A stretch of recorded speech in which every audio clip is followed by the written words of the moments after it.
Coming up on this episode of the Spiro Podcast. I started mine because I wanted to make a lot of money doing it.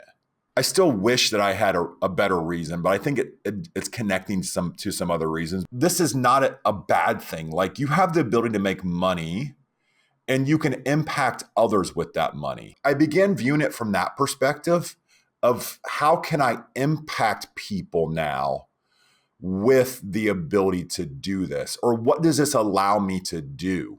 Welcome to the Spiro Podcast, managing your real estate photography and videography business. With your hosts, Todd Kivimaki and Craig Magrum. Hi, and welcome to the Spiro Podcast, managing your real estate photography and videography business. Spiro is a software platform that's designed to help you run and manage and, take care of your everyday real estate media business, but ultimately really to help it grow and scale as well. I'm Craig Magrum. Welcome back to another podcast. If you're joining us again, if you're a new listener or viewer, we just want to welcome you and give you a brief explanation. The Spiro Podcast is really all about helping you build a solid real estate media business. We've said this before in past episodes. There's tons of great materials out there on the creative side of what we do as real estate media professionals. But we really wanted to dive into how to run just a good, solid business and how to help you really, like we said before, grow the business. So welcome back. Let me introduce our podcast co-host and Spiro owner and founder, Todd Kivimaki. It's right around the corner, Todd. Right around the corner. Spring is knocking on the door. It sure is. We are getting close to spring, which translates to busy season for many of us. And, maybe a change of pace. I was talking to a group yesterday just about the idea of you don't have many weeks left. If you want to get something done, it's got to be here soon, because especially if you still do a lot of shooting, you don't have much time. And even if you don't do a lot of shooting, your ability to schedule appointments with clients is going to drastically go downhill because your clients are going to be in busy season. Right. So a little bit of change of mindset here, connecting everything back to the business of and looking at that strategically, over the course of 20 years, 21 years, this is year 21 for me. You just start to pick up on those little things. So just a quick reminder, many of you know it, but if you want to get something done, you better call that agent if you want to get in front of them, because in about 2, 3, or 4 weeks, they'll be like, sorry, I can't talk until November. Right. And that's exactly what I'm dealing with right now, Todd. I've got the dual role of business development specialist for my market, but also the main photographer for my market. And I've basically had to tell some agents, hey, if we're going to meet, we've got to do it really in the next 2 weeks or so, because once the floodgates open, I'm going to be busy shooting. So I'd like to try and get those face-to-face meetings done during that slower period. But man, once spring market kicks in, at least for the Northern Hemisphere here, those of you watching down under or listening down under, obviously, different time of year for you. But we're going to be ramping up pretty quick. I've had a lot of agents in our market say, I've got a lot of things in the pipeline. It's been a slow February, but it's going to be coming. Mm-hmm. It sure is. One thing, and this maybe just jump right into a first topic here, but as a business owner, I feel pretty strongly that you should look at a year-long calendar. Oh yeah. I have a coach that he had taught this technique, and I have a 12-month calendar up on my wall over here to my right, and it's an erasable calendar. So it has January through December and months. And this is probably, 3.5 feet by maybe 4 feet by 3 feet. And I got it on the Amazon, and it comes to you, and it comes with wet erase markers and dry erase markers. So wet erase is where you write the days of the weekend there. And then you'll have to use a wet rag to get rid of those for the next year, and you have to rewrite them. But it's just nice because you can look ahead and you can see, because time compacts. And as you get into business and just getting older, I don't know what it is. I haven't had it figured all out yet, but time's just going to go faster. And things that and the amount of time that you think you have now, you're going to look back and be like, wow, I had so much time. I think being able to understand that you ultimately control your time. And when you feel like you are in control of your time, at least that's when I feel like I'm more productive. I don't know about you, Right. Craig. Yeah, for sure. If you don't manage your time, somebody else will do it for you. Yeah, exactly. Yeah. Oh, I love that, Craig. If you don't manage your time, somebody else will do it for you. Yes. And they don't care about your time. Right. The people that will do it for you, they care about their time. Right. So your time's going to be taken up. Oh, I love that, Craig. That's great. Todd, caveat on that: if you steal that from me, you're stealing twice. Okay. Well, same thing with everything I say. Right. At least all of the intelligent things I say, because I don't know that I have the ability to come up with those. But no, I love that idea. Yeah. So go ahead. You had No, I was just going to say, make sure you go back an episode or two as well, because we talk about time management and all of that and how critically important it is. So make sure you watch and listen to those episodes. Yeah. One more thing that I was going to mention about the calendar is, just looking ahead, you should have, this is just a quick tip. And again, you're hearing this from this is not me. This is hearing it from a coach that coaches this, Austin Chevron. You need to write on that calendar your personal items first. Like the first thing that you're supposed to write on the calendar, write the birthdays of your family. Take your wife's birthday off. Take your kids' birthdays off. Take your birthday off. Okay, write those on their anniversary, whatever else is important in there. And then you need to go through and you need to look at what else do I need to write off on here. Look at November and December right now. You don't want to be surprised come November when you stack it too close and you take 2 days off for Christmas. And then you feel burnt out and you're like, why am I working so hard? And then what you go and do is you make a dumb purchase decision because you feel like you should buy something big because you work so hard. And I'm not saying you should not, but you should never try to justify your work by a purchase. And maybe that's for another podcast, Craig, because that's getting pretty deep there. Yeah. But you don't want to get caught up in time. You ultimately control your time. If you want to take 3 weeks off for Christmas, do it. But plan it now. Right. Craig, I coached basketball. I think many of you know, and I did an extra team this year. So I typically have always run the youth league. So that's 3rd, 4th, 5th, and 6th. So I've run the league. And then also I've coached teams and I have 2 boys in the league and they're in separate age groups. So I've coached 2 teams the last couple of years. And I began coaching a little bit older this year at 7th grade. Oh, and I loved my group of boys. They were fabulous. And one thing that we tried to teach them, Jimmy, my assistant coach, and myself, and he's a big proponent on this, is you should never be surprised. You should never be surprised by something. So let's take an analogy of 7th grade basketball in mind. So y'all put your 13-year-old brain back in your head. Do I have to? Do I have to? Exactly. Put your 13-year-old brain back in your head. And I'm going to give you a real life scenario that happened.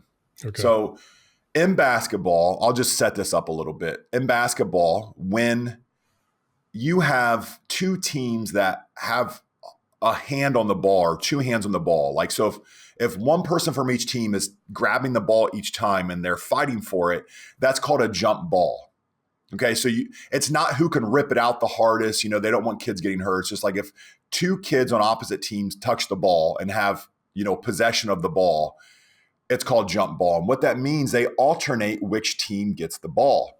So team A is going to get the ball the first time. Then the next jump ball, team B is going to get the ball. And there's some exceptions to that. Like at the start of the next quarter, the next team that's supposed to get the ball will take it out. So it's always fair. It's always fair. It's A or B. Okay. And there's actually things in the gym called the possession clock, the possession arrow that sits at the scores table that shows an arrow to who gets the next jump ball. Okay. Also, they display this on the scoreboard. Who has home and away, who has the next possession. So it's very clear. And it's not that hard to remember, like, oh, they got it last time, we get it. Okay, so I literally had one of my best players say this to me. So it was in a point in the game where things were starting to go a little hairy for us. I have a very talented team, but a very emotional team. And we get to the point that this individual gets frustrated and the other team ties him up and it's a jump ball's called. Okay, now jump balls displayed on the scoreboard, scores table, and you have a fair amount of these at a 7th grade game.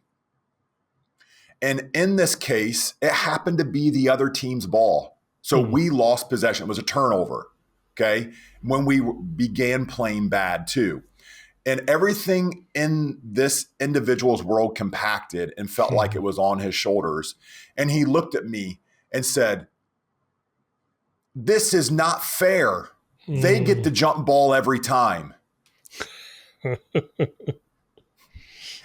And listen, and it was son. I went, so I was like, just go back, run back on defense. And we watch tape. We record the games and we watch tape. I'm like, I said, "Hey, Silas, do you know what you said to me there?" He's like, "Man," and he kind of knew. And like, I was like, "You said to me that the game's unfair, that the other team always gets the jump ball." And you were frustrated, like you had big emotion. That's why I call it big emotion. When you're young, you have big emotion. I have big emotion sometimes. Yeah. And we're human. It's natural to have big emotion. This was 2 days later that we were watching film. I said, "What did that do for you? That thought in your head? Like, that's not true. You were surprised that the jump ball was done the way the jump ball's done." It's like, you should never be surprised in something. So just mentally setting yourself up right, for business. I can think back at times that I was surprised. I was surprised that we got busy. I didn't manage my calendar well enough. I'm like, oh crap, the phone started ringing. I was surprised my wife delivered our first baby, our first son, 4 or 5 days early, or maybe it was 2 weeks early. Like, "Todd, you big dummy, you should never be surprised." She told you, like, "Hey, I think I feel like I'm going to deliver." I'm like, this is the first time we've done this. I had a wedding scheduled. Man. "Todd, what are you doing? Why are you surprised that life happens?" Yeah. And in those times, that's when I felt like I got behind and I got the defensive. I'm like, "Man, this isn't fair. They get the jump ball every time," when that clearly is not true.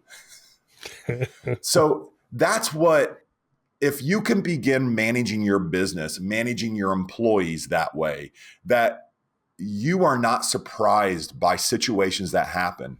You should not be surprised if you have a down month. Yeah. It happens. It's business. You should not be surprised when you have an up month. Yeah, Craig, what's your thought? Let me jump in. We've had some great YouTube comments lately and questions and things like that. And I forget who it was. Forgive me if you're watching, listening. But they made a comment how they just started their real estate media business during the winter, and they were getting a little down because it's been tough. Things are slow, right? So they watched one of our episodes where we talked about how it is slower during this time. It'll be heating up and how much of an encouragement that was to them. But yeah, don't be surprised about the cycle of business. Now, obviously, for someone new, you might not have thought about that. But that just made me think about that comment that somebody left, that they were encouraged to hear things are going to turn around. Spring market heats up. They'll be getting more phone calls. Yeah. So, don't be surprised by a down month. And when you're not surprised by it, what you don't do is you don't emotionally react and you plan for it. Right.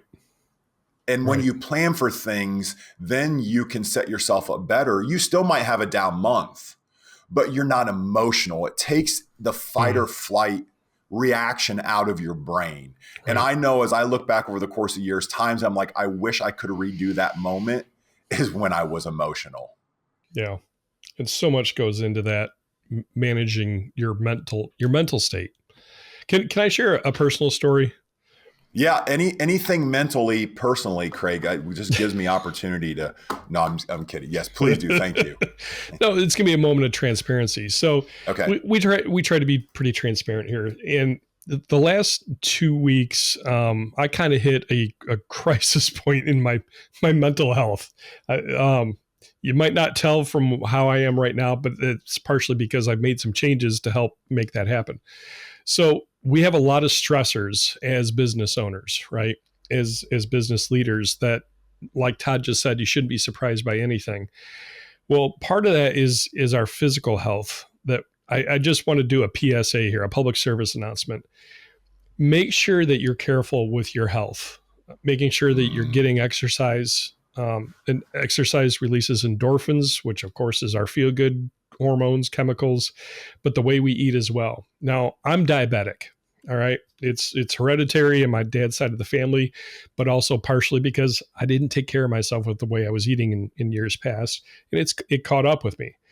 So for like the past month or so, Todd, I've not been eating the way I should as a diabetic. Yeah, which is dangerous. It is. It is. And I let things pile up on me.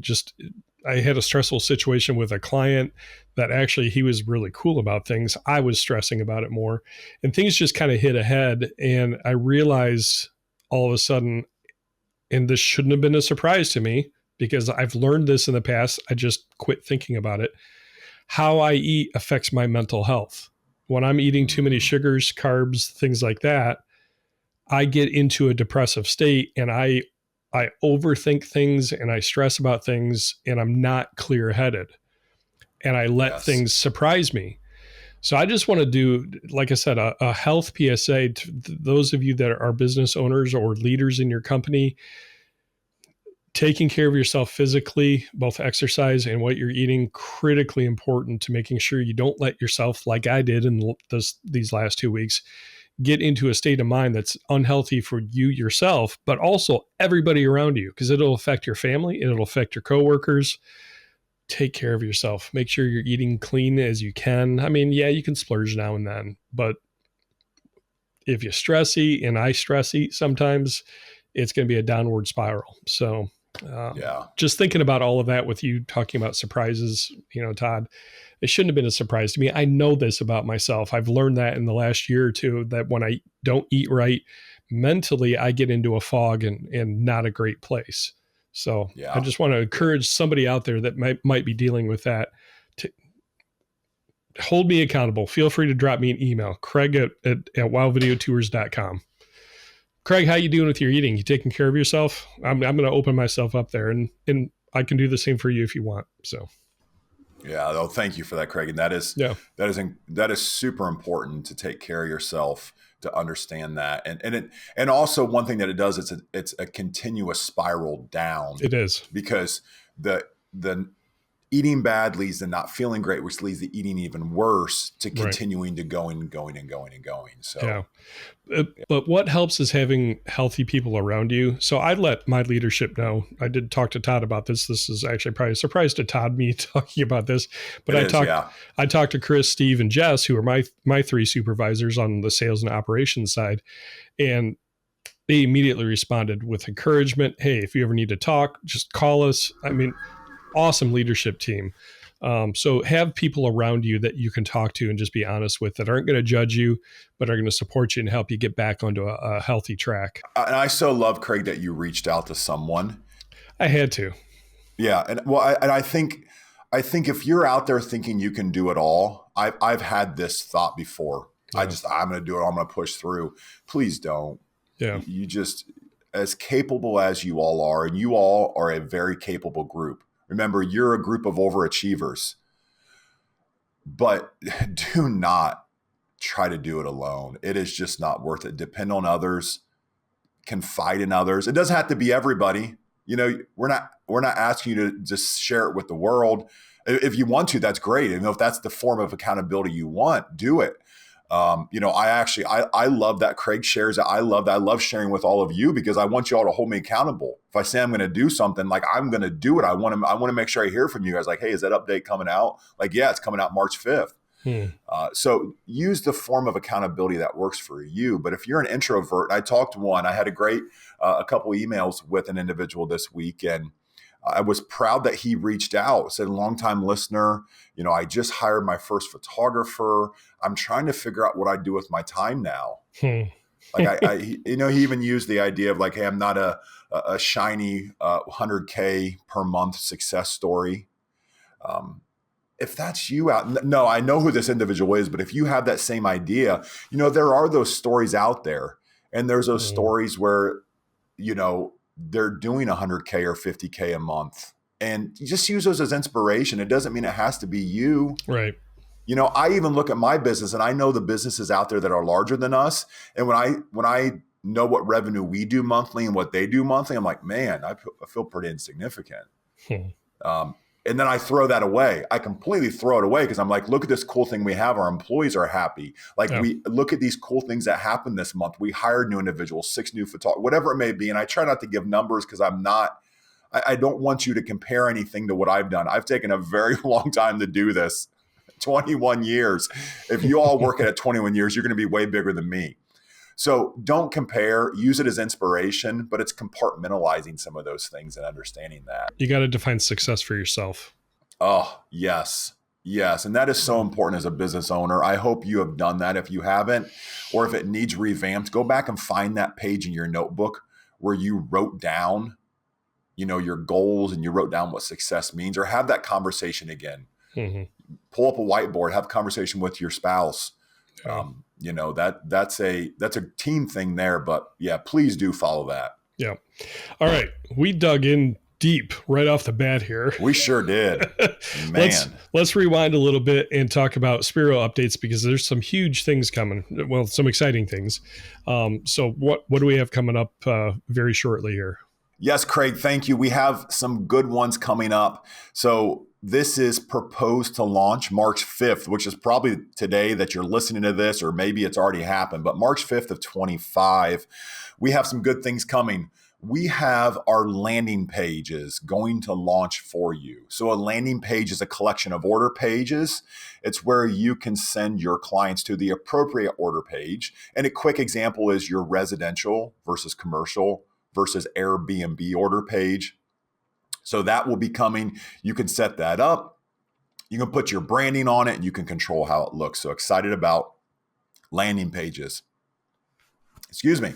A second thing coming up is the ability to delete some records that you previously could not delete. You could only deactivate. So this is photographers, admins, editors, service areas, and service categories. Off the top of my head, there might be one more, but many of you have said, hey, I just want to clean up these lists. And we put that update in so you can actually delete them and remove them visually from that list. So thank you for that feedback there. Photographer working hours, Craig. So right now, the way that you set your working hours, if you say you begin working on Mondays at 8 a.m., your first appointment time, if you're using automatic scheduling, won't be at 8 a.m. It will be at 8 a.m. plus the drive time, right? Which we love this. I still think that this is the best way to do it because you can count on that you're going to leave your house no earlier than 8 a.m. But we've heard from enough of you that want to do it a different way, so we're open to changing it. You will now be able to change that method to say, I want my first appointment to be at 8 a.m., the start time. And then also you have options for the end time. So it's not when you arrive home. It could be when you begin your first appointment, when you when you begin your last appointment, when you arrive home, or when you start your last appointment. So those options are coming in here so that you can get it exactly how you'd like it to do.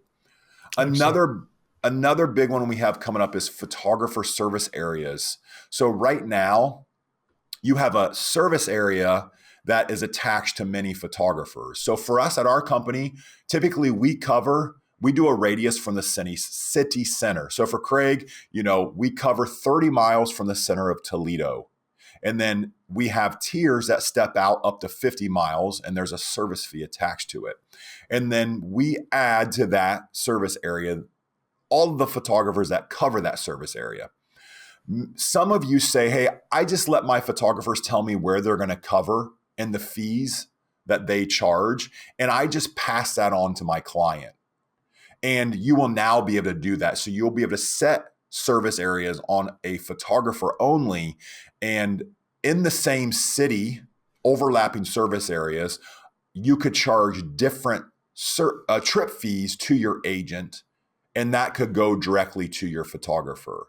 So that is a change coming up. Now, by default, all of these new changes that I'm telling you will not be toggled on. So if you're like, hey, I'm not going to use any of these things, just leave your system the way it is. You have to explicitly go in and make these changes. Craig, I'm going to go quick here on these, just a couple more of these. Sure. Music options for the display page. So we've had enough of you say, hey, can you put music on the property website? Boom, it's done. We have a ability to, we're going to be able to translate the invoices and the company portal. So for our international users, you have requested that a lot, and we get it done for you. And then lastly, right now inside the system, when you have completed a job, your clients can actually leave you a rating, and they're doing that. We're going to give you a report so you can see those in bulk. So excited to bring all this to you here March 5th of 25. Excellent. A lot of great changes, a lot of great updates, and keep those coming. Todd, real quick, if somebody wants to make a suggestion on a feature that they'd like to see in the Spiro software, what's the best, easiest way for them to do that? Yes, if you get out a piece of paper and you write it down and you mail it to the North Pole, that will get. No, just kidding, y'all. No, that was mean. I really do love your suggestions. That was a complete joke. I'm in a jokey mode today. Todd is feeling snarky today. It's sunny today. I'm in a good mood. It's Friday. I'm sorry, y'all. Please do not take that. That was with joy and that was with love in my heart as a joke. It was. Our feedback board. Yeah. Put that on your Christmas wish, kiddos. Oh, great. You guys just roast me for that one. Please give me a hard time. I give it right back to me. I enjoy it. Yes, I do enjoy it. Upper right-hand corner of Spiro, there's a feedback button.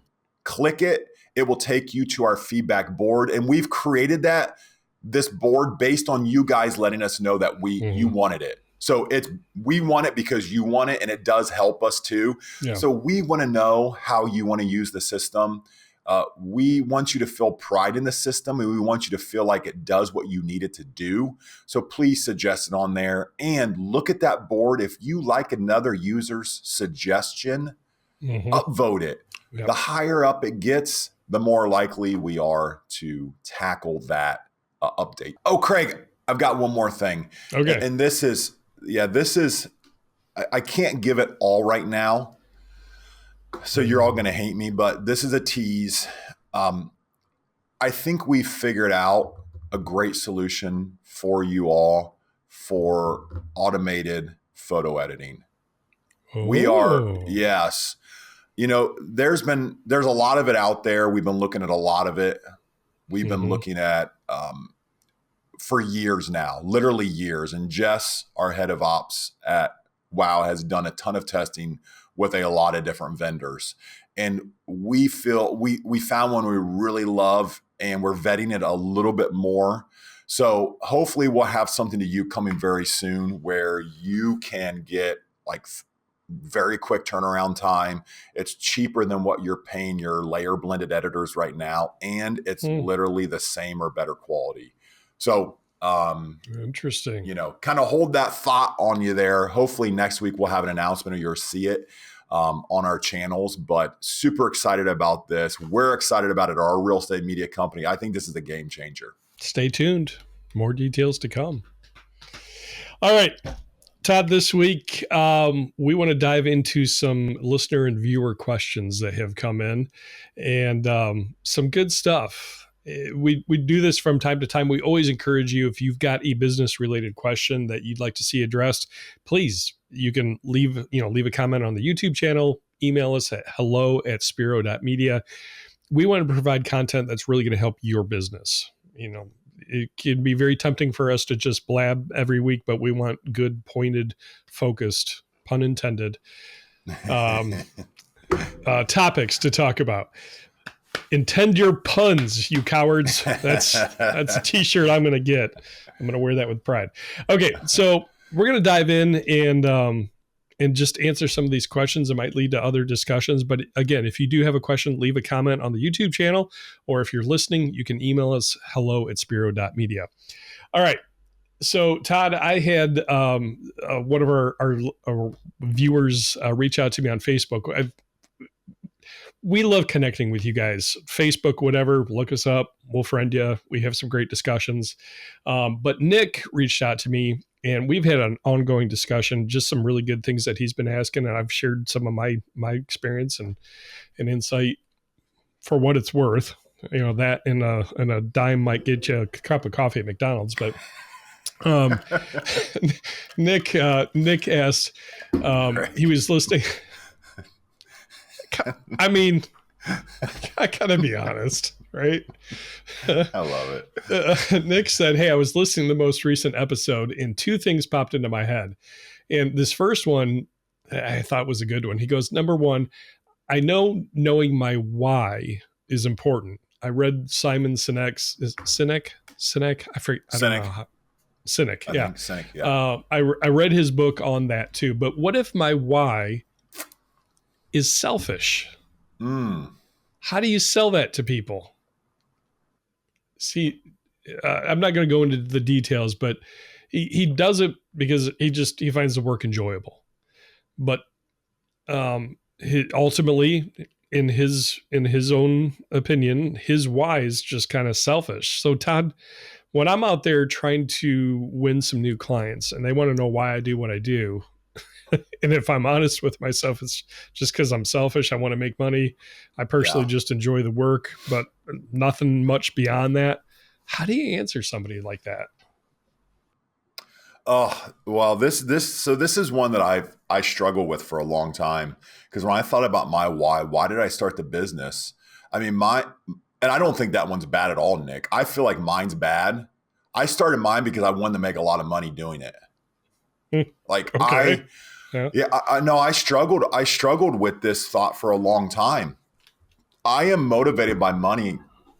I think I shared this maybe a year or so ago. Maybe I haven't talked about it on the podcast, but I began thinking about this. And this is in a time where I was doing a lot of thought about business, and the whys came up and goals came up, and everything came back to me like thinking, I just do it because I can make money at it. And I was like, you are a terrible person, Todd.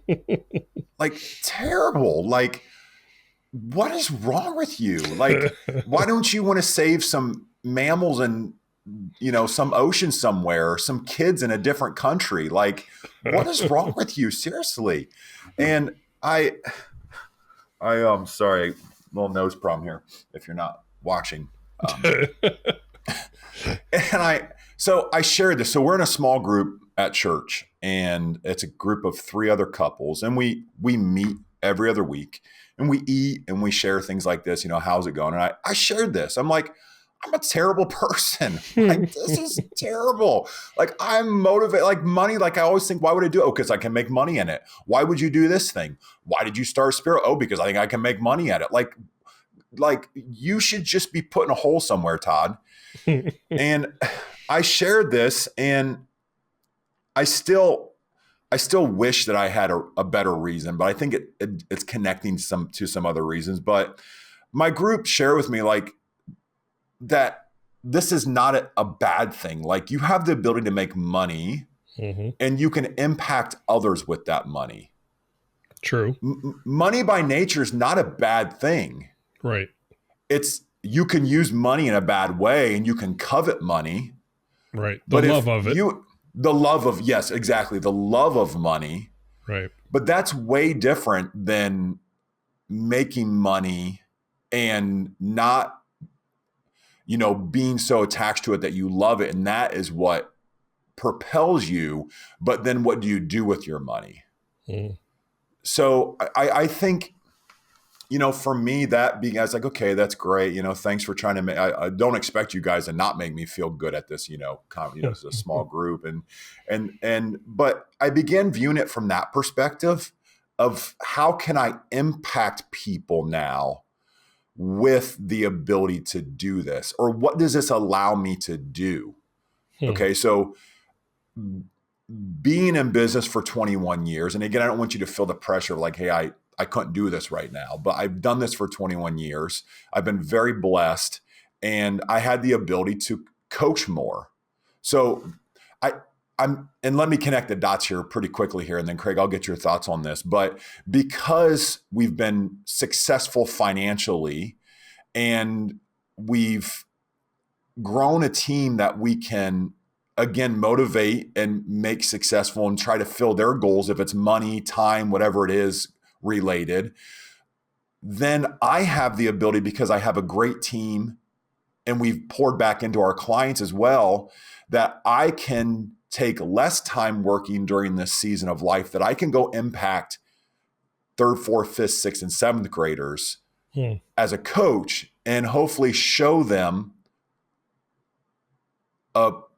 just a different way of living. That's my goal. My goal as a Christian as well is like, can they see Christ in me when I'm with them?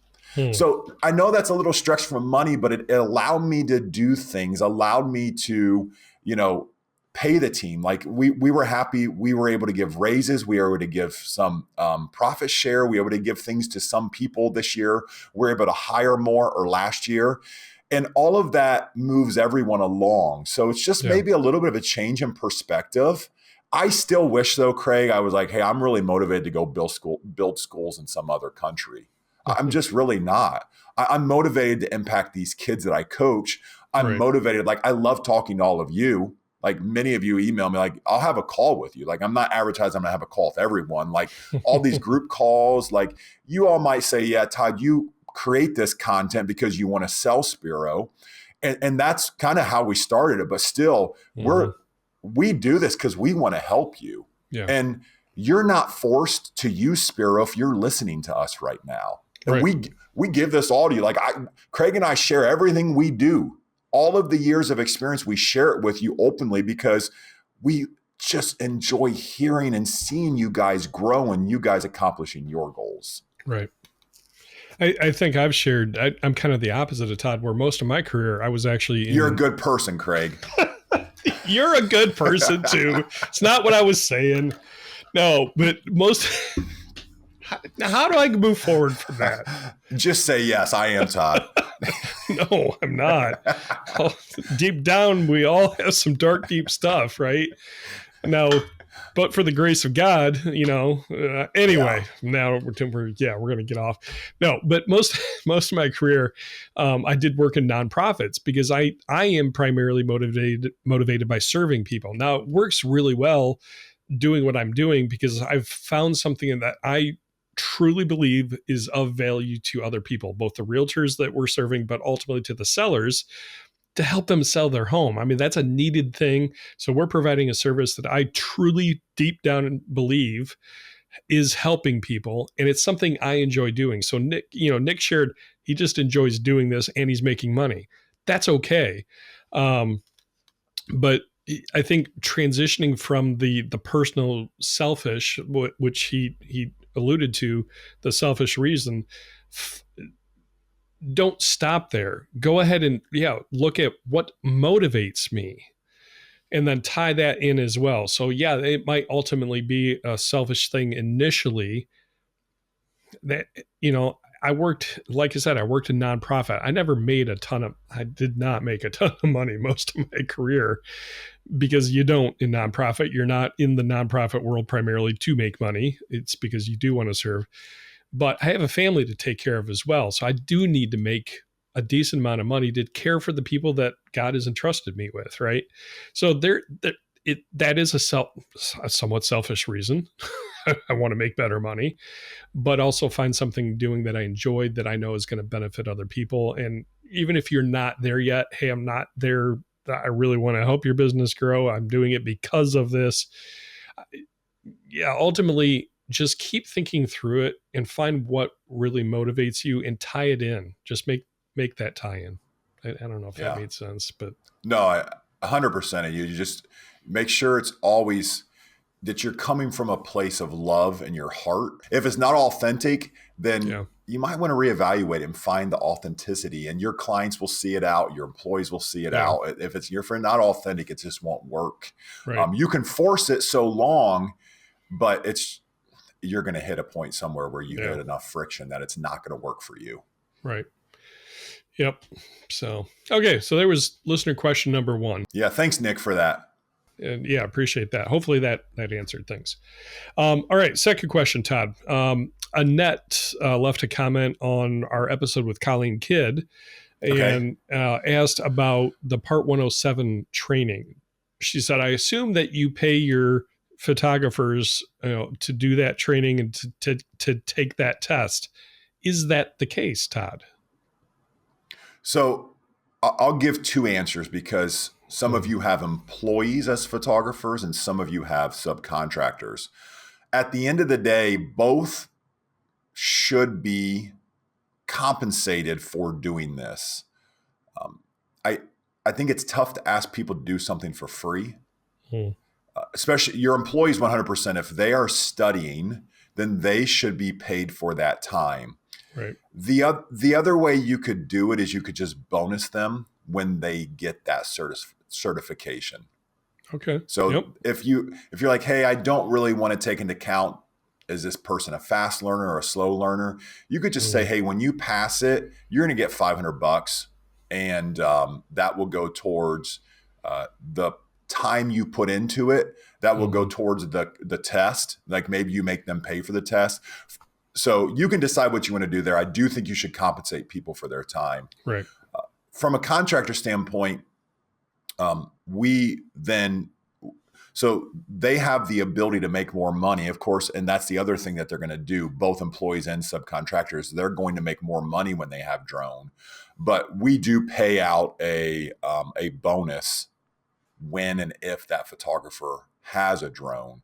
And Craig, I believe we do this. Like if they come to us and they have that license already, they're just going to get that. Like we don't care if they have to take it or not. It's just the ability of having that license and being certified. That's what we care about. That enables all of us to get further along in the process. Yep, exactly. So Annette, hopefully that answered your question. Another one here, Todd, and we might be able to answer this. I don't know. They asked, do we, Spiro Wow Video Tours, have training available for businesses to provide to their photographers, like a training program? Is that available outside of our company? I'm so glad you asked this. I don't have a great answer for you right now with getting it to you. We have, and this is maybe me being a little conceited, but not trying to be conceited.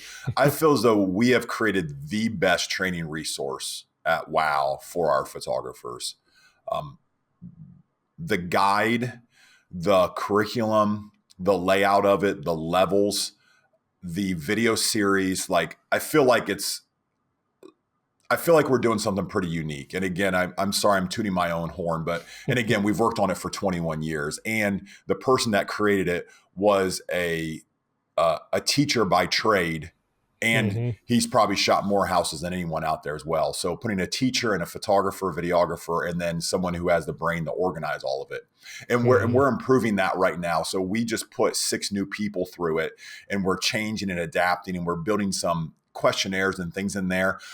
We have been discussing this at WOW, just to be transparent, of how we can get it to all of you, how we can kind of white label it a little bit, how we can make you put your own spin on it and allow you to put a photographer through it, or even just say, hey, WOW, I need to keep shooting and doing this. Can you guide my photographer through it? Can you review their practice sets? Can you let me know their progression of skills? All the many checklists and tests that we have in there. So we're thinking of how we have a done for you where we manage it. And then at the end of the period, we say, hey, this person's ready to go. They're certified in these levels. They're still working on these. Or we just say, hey, here's how you can use it, and you manage the progression of skills. Excellent. So yes, we have training, not quite available yet for public consumption. I had a bad sound effect there. Where's my sound effects at? Did I just make a joke and not even realize it? Well, it was like with the sound effect, like, yeah, we have it, but you can't have it. Yeah. Okay. All right. All right. Well, Todd, I know there was not a ton of questions, but we did want to address those and spend some time talking about it, but also encourage you in other ways in this episode. Yeah. So, Craig, I have a question. I have a question for you. Okay. All right. Boy, on the spot now. Yeah. I mean, always. You know me. I love doing this. Of course you do. I'm trying to think. I have a real question. I'm trying to think if I can think of a zinger question real quick, but it's not coming in my head. Okay. Great entertainment value there. let's make Craig turn red. Craig and I are coming to you guys live from your local bar here soon. And we're going to be touring. That'd be a trip. Craig in a bar. Can you imagine? Right. Isn't that great, Craig? I mean, that's like Vegas or a bar. Like you're. I was just thinking Vegas. Oh my gosh. Okay, y'all, that's really not happening. Right. But it's funny to laugh at. We are going to try to get Craig out to Vegas or to wherever the conference is at this year. But right. Craig, I love asking this because this is like the best feedback we get are the answers you give. And I think it's so relatable and you're so good at giving advice here. Anything notable from your week this week? Because I think our listeners should be thinking, like, if you're doing it, again, your position is a hybrid role in shooting and selling. I think that's so relevant to our listeners. So what happened? Well, I guess technically it was last week. Now that I think about it, it wasn't necessarily this week, but it's a recent development. Actually, over the course of the last couple of months. Oh, cool. Yeah, it's been a little bit of a journey. So we just Wow Video Tours just became a member of the National Association of Real Estate Brokers. They're known as Realtists, not Realtors, Realtists. And I learned about the Greater Toledo Realtists Association from one of our clients that is a minority-owned brokerage here in Toledo. It's one of, I believe, 3 in Toledo. Cool. And it's a realtor and realtist that I've worked with for a couple of years. She was at 2 other brokerages before, but now has started her own brokerage. And in doing a sit-down meeting with them and getting to know the entire team, one of their realtists, one of their realtors in the brokerage, told me about this Greater Toledo Realtist Association. I had never heard of it, and neither did I. Yeah, and the parent organization being the National Association of Real Estate Brokers, which is different than the National Association of Realtors, NAR. Okay, right. So I'm learning about this organization that I've never heard about, and what it is it is a professional real estate association of Black and minority realtors or realtists. Realtist. Right. That started back in 1947. And there's a whole history, and I don't want to go too deep into it. But the whole purpose and mission of this organization is to promote democracy in housing. Right. There is a generational wealth gap between, let's say, white Americans and Black Americans and minorities in our country. And there's a whole history of the challenges that Black Americans faced in owning properties, buying in quote unquote white neighborhoods, things like that. And the organization that developed to answer this was the National Association of Real Estate Brokers. So you can look them up on the web. It's the website is NAREB.com. And if you go to the Who We Are page, you'll get the whole history. I don't want to spend the whole episode talking about the history, but they said you really ought to become a member. We don't have a photographer in the group as an affiliate. And I'm like, okay, but the primary reason that it really caught me was really the mission. So let me dive a little bit, go into some personal. My family, we are an adoptive family. My 2 boys are adopted. My oldest, Eben, he's 20 years old now. He's biracial, African-American and white. And then my youngest is Zeke. He's going to be 10 very shortly. He is Black. All right. So I have a vested interest because of my boys in seeing them grow develop wealth, generational wealth that they can pass down to their families, and for them to not have to face any sort of discrimination or anything like that. So when they told me about this organization, I was very intrigued, mainly because of my family, and I had a vested interest because of my boys, right? Now, professionally speaking, obviously, yes, this will provide networking opportunities, and maybe business is going to come out of this. But they said you really ought to join. So over the last, probably, I think it's been about a month, we did join. I went to my first general meeting. Yeah, I think it was about a month ago. And Todd, I had a ball. Oh, that's good. Yeah, just a fun group of people, like to laugh. And I was blown away by a couple of things. Number one, the guest speaker that they had was the superintendent of Toledo Public Schools, Dr. Romulus Durant, who I've always heard amazing things about, but I've never heard this guy speak before. And he, oh my gosh, you want to talk about a motivational speaker and a guy with a vision. He has turned Toledo Public Schools around. And I was captivated by his speech and everything that's happening in Toledo Public Schools. And Nice. part of what they're doing is providing vocational training for students. And they're going to be they're talking about, well, maybe I shouldn't talk about, I can't remember if I can talk. Well, no, it was in the Blade. It was in the Toledo Blade. They want to provide students training on how to become realtors, to get into the real estate industry. Nice. And I'm like, man, what a great, in working with the Greater Toledo Realtors Association and possibly doing that. Just so many cool things happening. I'm like, this is a great organization to be a part of, and something I can really get behind, and that Wow Video Tours can get behind. So did that, went to a new member orientation, and Todd, so I'm in this organization on behalf of Wow now, and I'm thinking, okay, I'm just going to kind of fly under the radar for a little bit, get to know people, get my feet under me. Yeah. I mean, that's your introvertedness, right? I mean, it's just like, hey, I'm going to hang. Okay. Yeah. I gotcha. Learn what I can. I'm here to learn, because I'm hearing things that I've not heard because of the circles I'm in, right?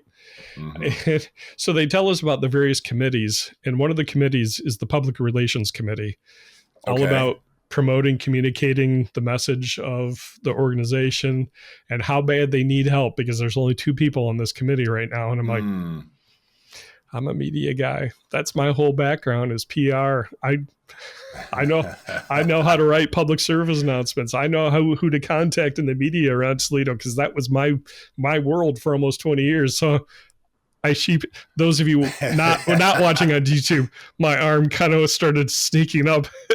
And was your other arm pointed down at the same time? Yeah, right. Like that. And all of a sudden, 2 sets of eyes, their heads jerked around. They're like, Craig, yes, you're perfect for that committee. And they lit up, and I'm like, what have I gotten myself into? I was going to be quiet. So I got sucked into the Public Relations Committee for the Greater Toledo Realtors Association. And to be honest, I'm really excited, because this is a mission I can really get behind and help promote. And those of you in other markets, I'd encourage you, check out this organization. It's a great mission, and something I really believe we should be supporting as real estate media professionals in promoting democracy in housing. So check that out. Again, the website is NAREB.com, and Google, there's local chapters all over the country. So that was my kind of big event for the last 2 weeks or so. I'm really excited to be part of this. That's exciting. That's a great opportunity. I think Joy on our team down in Charlotte, she mentioned that she is a part of, that organization as well. So, a great opportunity. I had no clue. I mean, there's so many things that the real estate industry is so large that, there is, but this was a group in 1948, you said, Craig? 1947. 47. Okay. Yeah. It's been around for a long time, but what was really the most impactful thing was at that new member orientation, Todd. I got in there, but people started talking to me a little bit more. And I told them my intent was just to be kind of quiet and listen and learn. Because I was the minority in that room.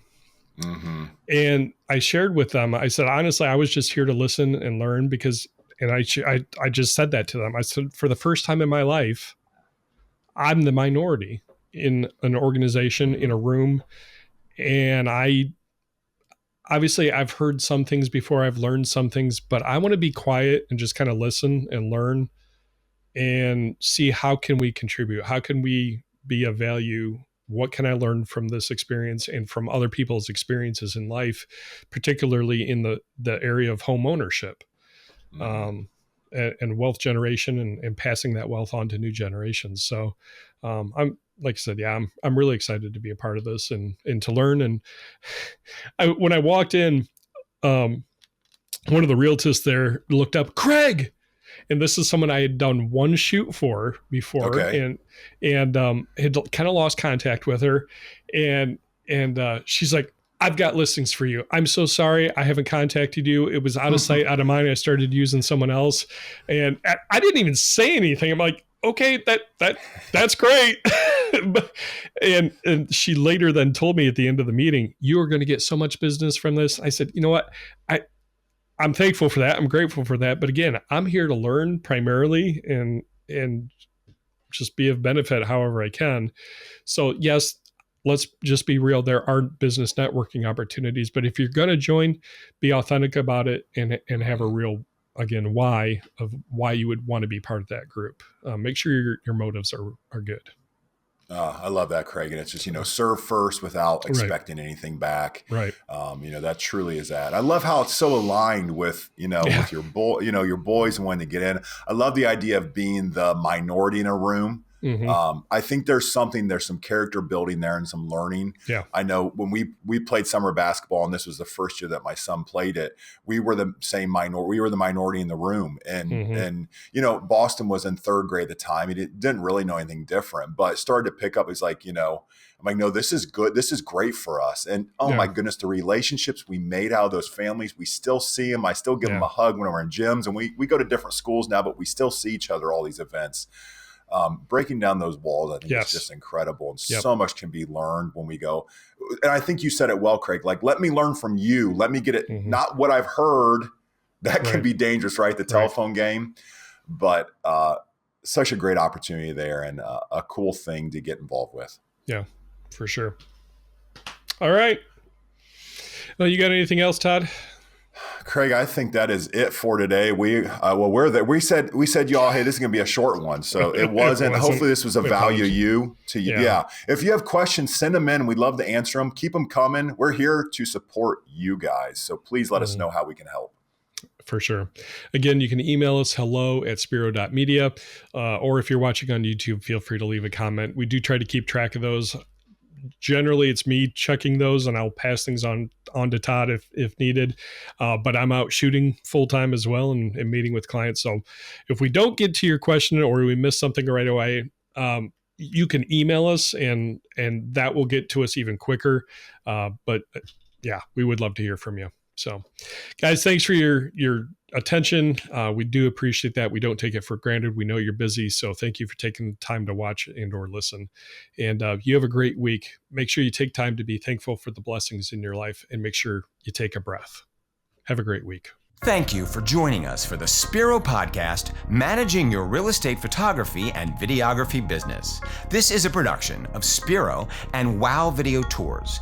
You can find out more about Spiro's real estate media business management software at our website, spiro.media.